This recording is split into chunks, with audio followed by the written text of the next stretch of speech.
ويا دوب وصلت لحد البيت رميت فاسي ورميت غلقي ومسكت كرست وقلمي اكتب على جراحي وألمي. تعبان في حياتي وبتألم مجروح ومش قادر اتكلم. قار الفلاحه ده قار تعبان. تروح الغيط تروع عيال، تفحت مصارف وتعزك حشيش واخر السنه محصولها مفيش. مسكين يا فلاح يا مزارع بتعدي عليك السنه قالع، لا جيت في مره لبست نظيف ولا عمرك مره كلت نظيف والمش على قلبك والع. المش هو صديق عمرك، حاكم في نفسك وفي امرك.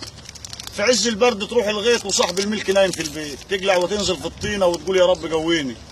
انت صاحي الفجريه وصاحب الملك جاي لك الظهريه. جاي كوي الجلابيه وفرد على راس شمسيه يقول لك حش المصارف حش الطرعه ما يسيبلكش في الارض اكل ولا مرع، ولو خدت يوم نعش الغيط يعمل لك فيها نار ولع.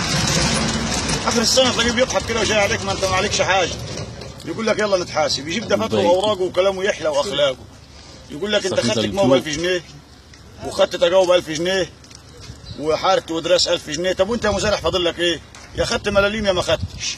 ولو فاضل لك شليت التيب يقول لك سيبها لنا دي لاستيب، من بعد شيلك سباخ وتيب نتروح وشك زي جفاك. ومراتك قاعده بتستناك بتقول لك فين اللي قبضته؟ عايزين نحاسب الجزار وبتاعت الفاكهه وبتاعت الخضار وبتاع الانابيب واقف لنا على الدار بخبط لنا بالليل وبالنهار. حملك تقول يا ابو الصغار زرعك يا ريتك ما زرعت.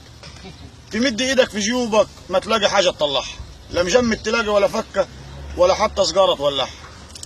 تقول لك اقعد بعيالك هاخد هدومي واسيبها لك، تسيبك وتطلع على ابوها الناس تقول روحوا هاتوها، تروح تصالح ودادي وتحب على الراس وتراضي تقول والله ما انا راجعه له. يغور في داهيه مع عياله، ده ميل بختي وميلني وغير المش موكلني ومن شيل الميه مبهدلني. شفت فلانه مرات فلان كل يوم تلبس فستان وراجلها بيلمع وعنده حصان، وانا هدومي بقت غربان شرب المر ب6 عيال. هو حيلته حاجه فقير الحال؟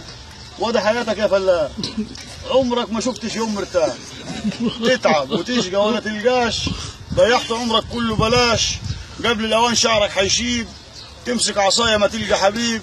اسمع نصيحتي يا غلبان، شوف لك عماره في اي مكان او حتى اجني لك شويه جديان اسرع بيهم حوالين الغيطان احسن من زرعك عند الاعيان. تاليف ابو عبد ورهام وروان من عزبه البحيره الشرقيه تبع الكنايس اللي هي بحيره يونان. صباح الفل يا ريس.